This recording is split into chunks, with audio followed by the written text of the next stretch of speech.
తెలుసా? తెలుసు. సిబిసి అంటే ఏంటి? Chicken biryani centre. Chicken biryani centre కాదురా, చిల్డ్రన్ బైబిల్ క్లబ్. ఏంటి అది? సరే, ఇంతకీ నీ పేరేంటి? నీ పేరేంటి? నేను పెద్దోడు కదా, నేను అడిగాను, నువ్వు చెప్పాలి. నేను చిన్నాను కదా, నేను అడిగాను, చెప్పాలి. నీకు మర్యాద లేదు. నీకు కూడా. నాకు కూడా. సరే, అలా మాట్లాడకూడదు. పెద్దోళ్ళు అడిగినప్పుడు చెప్పాలి. చిన్నాడు అడిగినప్పుడు చెప్పాలి. నేను ముందు అడిగాను కదా, నేను వెనకాల అడిగాను కదా. సరే, ఓకే, మా పిల్లల కోసం నేను చెప్తాను.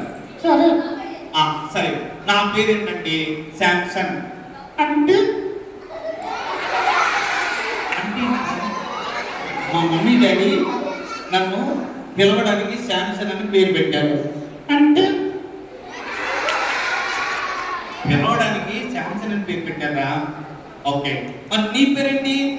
అంటే నీ పేరు? ఫన్నీ. ఏం పేరంట? ఏమంటా? పిన్ని అంటున్నాను. పిన్ని కదా, ఫన్నీ. ఏం పేరు? ఫన్నీ.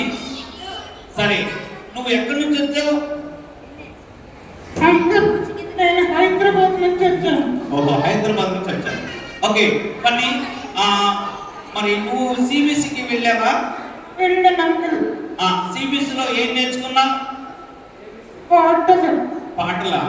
ఓకే, మీరు కూడా నేర్చుకున్నారా? మీరు ఏమేమి పాటలు నేర్చుకున్నారా? అదే ఏం పాటలు? ఓకే,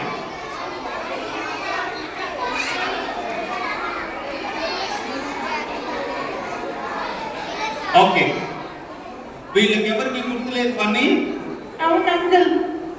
మరి వీళ్ళందరూ ఎందుకు వచ్చారనుకుంటున్నావు? అంకుల్, వీళ్ళంతా బిస్కెట్లు తినడానికి వచ్చారు. బిస్కెట్ తిన్నాను కాదు కదా, వీళ్ళంతా ఏసయ్య మాటలు వినడానికి వచ్చారు. వీళ్ళ మొక్కలు చూస్తారు. వీళ్ళ మొత్తాలు చూసినట్టు లేవా? సరే, పని. మరి వీళ్ళంతా మంచిగా పాటలు నేర్చుకున్నారు. ఏం పాటలు నేర్చుకున్నారు తెలుసా? ఏం పాట? నైట్ అంతా ఫిషింగ్కి వెళ్ళిన పేతురంకి చేపలే లేవంటూ. పని, నువ్వు నేర్చుకున్నావా? నేర్చుకున్నా అంకుల్. ఓకే, పాడతాను. పాడు. నైట్ అంతా ఫిషింగ్కి వెళ్ళిన పేతురు అంకుల్, భోజనానికి వెళ్ళాను నేను కూడా.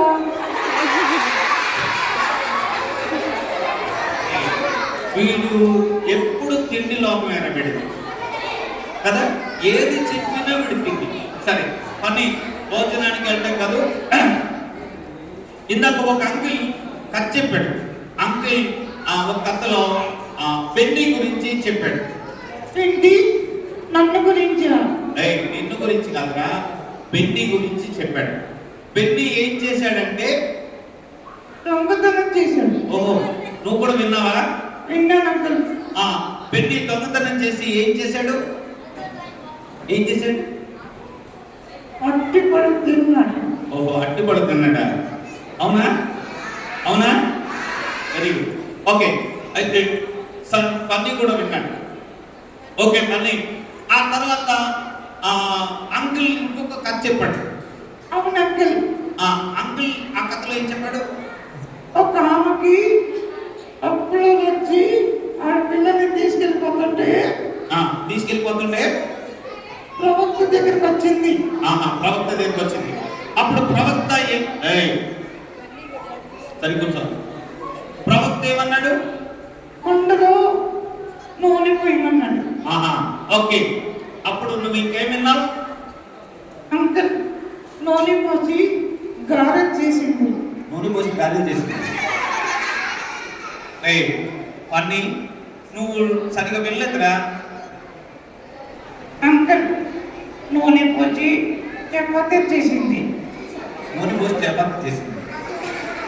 చిచ్చి వీడి ఎప్పుడు తిండిలో సరే పని పాపం చేసిన వాళ్ళు ఆ దేవుని పిల్లలు కాదు. మరి వీళ్ళంతా వీళ్ళంతా పాపం చేస్తున్నారంటవా? అవును అంకల్. అవునా? నీకు ఎలా తెలుసు? అల్లరి చేస్తున్నారు. ఓహో, అల్లరి చేస్తున్నారా? అంకల్ దొంగతనాలు చేస్తున్నారు. ఓయ్, దొంగతనాలు చేస్తున్నారా? చేస్తున్నారా మీరు? అబద్ధం చెప్తున్నారు. ఓ, అబద్ధం చెప్తున్నారా? చెప్తున్నారా? అంకల్ వీళ్ళెవరూ ప్రార్థన చేయట్లేదు. ప్రార్థన చేయట్లేదంట. పిల్లలు మీకు సంగతి తెలుసా? బైబిల్లో రాయబడింది ప్రార్థన చేయకపోవడం కూడా పాపం అని. అవును అంకల్. సరే పని, మరి నువ్వు సండే స్కూల్కి వెళ్తున్నావా? వెళ్తున్నా అంకల్. ఓకే, సండే స్కూల్కి ఎప్పుడు వెళ్తున్నావు? బిస్కెట్లు ఇచ్చేటప్పుడు. బిస్కెట్ ఇచ్చేటప్పుడు. ఓకే, సిబిఎస్కి ఎప్పుడు వెళ్ళావు? భోజనం పెట్టేటప్పుడు.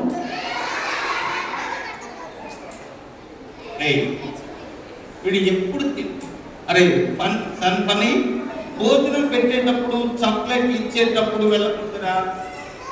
పని ఎప్పుడు కూడా దేవుని మాటలు వినాలి.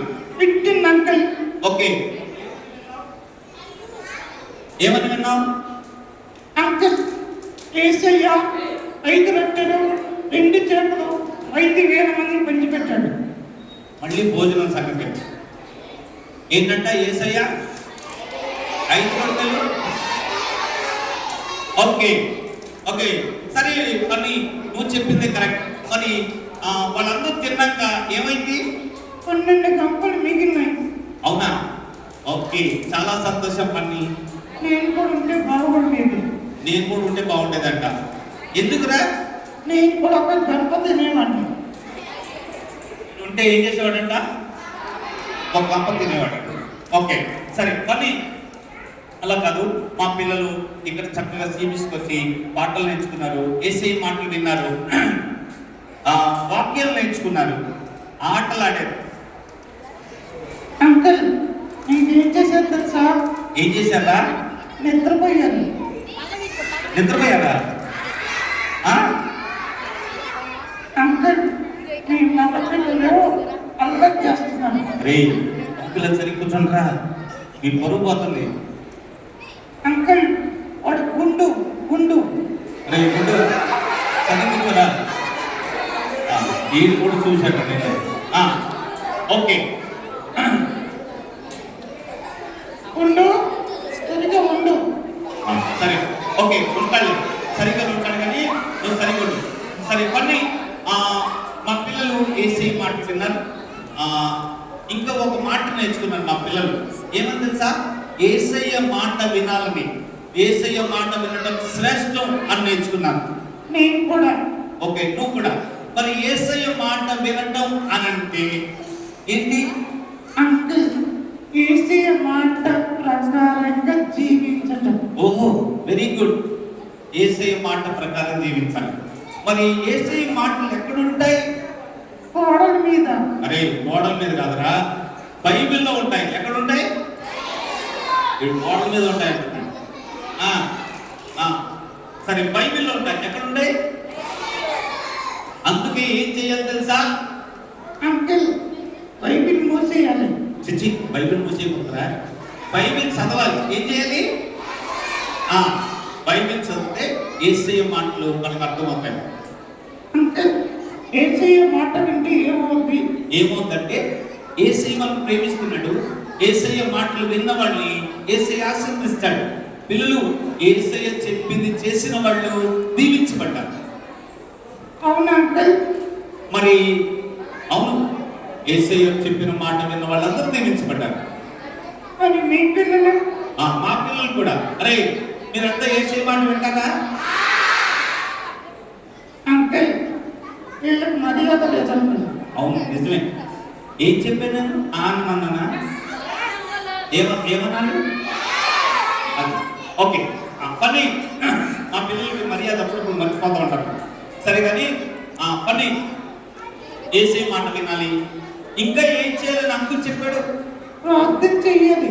ఆహా, ప్రార్థన చేయాలి. ఎప్పుడెప్పుడు చేయాలి? పరీక్షలు వచ్చినప్పుడు. పరీక్షలు వచ్చినప్పుడు. ఎప్పుడు రా? ఎప్పుడు చేయాలి? పరీక్షలు వచ్చినప్పుడా? అమ్మా, ప్రతిరోజు. మరి మీ పిల్లలు చేస్తున్నారా? అవును, మా పిల్లలు చేస్తున్నారా? ప్రతిరోజు చేయట్లా మా పిల్లలు. ఓకే, ఈ రోజు మా పిల్లలు నేర్చుకున్నారు, ప్రతిరోజు ప్రార్థన చేస్తామని చెప్పారు. మరి నువ్వు? అంకుల్ నేను కూడా చేస్తాను. ఓకే, ఇంతకీ నీవు యేసయ్య బిడ్డవేనా? అంకుల్ కొద్దిగా. అదేంట్రా కొద్దిగా? అంకుల్ దొంగతనాలు చేస్తున్నాను, అబద్ధాలు ఆడుతున్నాను, తప్పులు చేస్తున్నాను. అయ్యో, అరే పని ఇవన్నీ చేస్తే నరకానికి వెళ్ళిపోతారా? నరకమా? ఏముంటుంది? ఆ నరకంలో ఏముండదురా? ఏముంటది? ఏముంటది? ఏముంటది? మంటలు మండుతూ ఉంటాయి కదా. అంకుల్ అక్కడ మంటలు మండితే వంట చేస్తారా? అరే మంటలు మండితే వంటలు చేస్తారంట ఫ్రెండ్. వంట చేయరు అక్కడ. అరే నరకానికి వెళ్ళిపోతే నరకానికి వెళ్ళిపోతే మంటలు మండుతూ ఉంటాయి. అంకుల్ అట్లయితే ఫైర్ ఇంజిన్ తీసుకొని పోతాను. అరే ఫైర్ ఇంజిన్ తీసుకుని పోవడానికి ఉండదురా. రైట్, మరి ఆ నరకం నుంచి తప్పించబడాలంటే ఏం చేయాలి? అంకుల్ ఏసీ కొనుక్కొని పోవాలి. ఏసీ కొనుక్కొని పోవాలంటే ఏం చేస్తాడంటే వీడు? అరే ఏసీ కొనుక్కొని పోవడం, ఫైర్ ఇంజిన్ తీసుకెళ్ళడం ఇవన్నీ ఏముండవురా. మరి ఎలా వెళ్ళాలి? ఎలా వెళ్ళాలంటే యేసయ్య నా పాపాన్ని క్షమించు, నా హృదయంలోకి రా అన్నవాడితే యేసయ్య నీ హృదయంలోకి వస్తాడు. అంకుల్ నాది చిన్న ప్రశ్న. ఏంటి? ఏసీ హృదయంలోకి వస్తాడా? అవును వస్తాడు. అంకుల్ ఏసీ హృదయంలోకి రావాలంటే ఆపరేషన్ చేయాలి కదా? ఆపరేషన్ చేయాలి. అరే ఆపరేషన్ అంటలేదురా. యేసయ్య ఆయన ఆత్మస్వరూపి, మనం పిలిస్తే మన హృదయంలోకి వస్తాడు. ఆయన రక్తంతో మనం కడుగుతాడు, ఆయన బిడ్డలుగా చేసుకుంటాడు. నీవు కూడా ఆయన దగ్గరికి వచ్చి నేను పాపిని యేసయ్య నన్ను క్షమించమంటే ఆయన నన్ను క్షమిస్తాడు. అవునా అంకుల్? అంకుల్ అయితే ఈ రోజే యేసయ్యను నా హృదయంలో చేర్చుకుంటాను. Okay, very good. ఈ రోజు యేసయ్య హృదయంలో చేర్చుకుంటాడు. ఆ పని ఒకసారి చప్పటి కొట్టండి. Very good. అని మా పిల్లలు కూడా ఈరోజు సిబిసిలో యేసయ్యను హృదయంలో చేర్చుకొని ఆయన బిడ్డగా జీవిస్తామని తీర్మానం చేసుకున్నారు. అంకుల్ నా కోసం ప్రార్థన చేయండి. ఓకే సరే, మాకు టైం అయిపోతుంది. మరి చాలా సంతోషం, నువ్వు యేసు ప్రభువును హృదయంలో చేర్చుకున్నావు, తీర్మానం చేసుకున్నావు. మా పిల్లలు కూడా తీర్మానం చేసుకున్నారు. మరి బీబీఎస్కి ఈ సిబిఎస్ఈకి మళ్ళీ ఎప్పుడైనా వస్తావా? ఓకే సరే మరి మాకు కూడా టైం అయిపోయింది, మేము కూడా వెళ్ళిపోవాలి. నువ్వు కూడా త్వరగా వెళ్ళిపోతే మేము కూడా వెళ్ళిపోతాం. అంకుల్ వెళ్ళమంటావా? అర్థ కాదురా, వెళ్ళి మళ్ళీ వచ్చేయి, సరేనా? Okay uncle. వెళ్ళి మళ్ళీ వచ్చేయి. ఓకే